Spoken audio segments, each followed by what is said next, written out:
tu Yanga aliyocheza imeruhusu goli? Simba amecheza michezo mingapi? Mitatu. Sio? Bwana nikisema kwa Simba kama mnashuka hivi mnapoa. Kuna ubaridi unaingia. Nasema Simba amecheza michezo mingapi? Mitatu. Ameruhusu goli hajaruhusu? Ameruhusu hajaruhusu?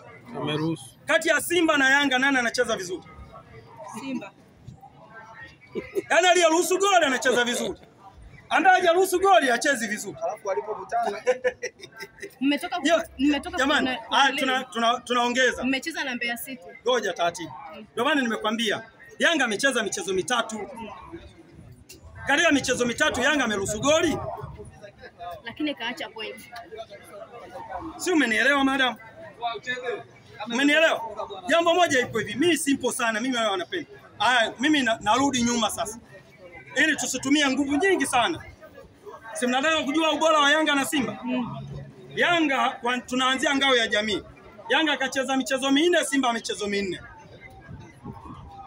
Umenielewa? Yanga akacheza michezo minne na Simba michezo mingapi? Minne. Kati ya Simba na Yanga sasa hivi unamweka hapa, nani utamchukua bora kwa? Semeni tumalize kipindi. Kama msemi Simba.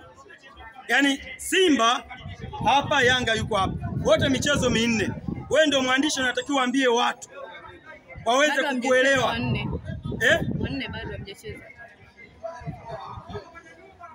Afu nyie mnatuvuruga. Kuanzia ngao ya jamii nimewaambia simple. Ngao ya jamii mimi nilicheza na nani? Simba. Michezo ya ligi tumecheza mingapi? Miwili.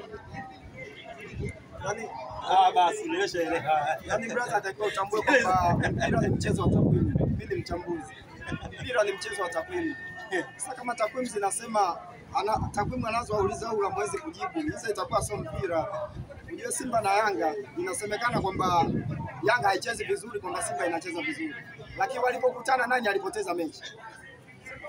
Simba alipoteza mechi. Kwa hiyo mpira ni mchezo wa takwimu. Kwa hiyo tusiishi kwa miemko tu kwamba Yanga haichezi vizuri, afu tunaingia hapo tunamfunga KMC goli 3, 4, 5, afu tunatoka nje hatuchezi vizuri. Kwa hiyo unaweza kupata shinda goli 5. KMC atafungwa tu. Yaani swala KMC kufungwa ni kama kifo na mwanadamu. Mwanadamu ataishi, mwisho wa siku atakufa tu. Yaani KMC anakwenda kufungwa na Yanga. Hilo swala halipingiki. Kwa sababu Yanga ni pointi 3 muhimu ambazo tunazihitaji kwa siku ya leo. Na ukisema Yanga haichezi vizuri, utasemaje Yanga haichezi vizuri, Simba haicheza vizuri? Na walipokutana Simba amepoteza game. Mara 5 mfululizo nadhani Simba anafungwa na Yanga tu. Alafu nasema Yanga haichezi vizuri, tukiingia ndani tunachukua pointi 3. Kwa hiyo tusiishi kwa miemko ya watu wa mtaani wanaoambia. Nyinyi wenyewe atakuwa mtumia akili yenu. Hii timu haichezi vizuri lakini bora inapata matokeo. Mifumo inabadilika. Yanga alofundisha Gamondi usilazimishe icheze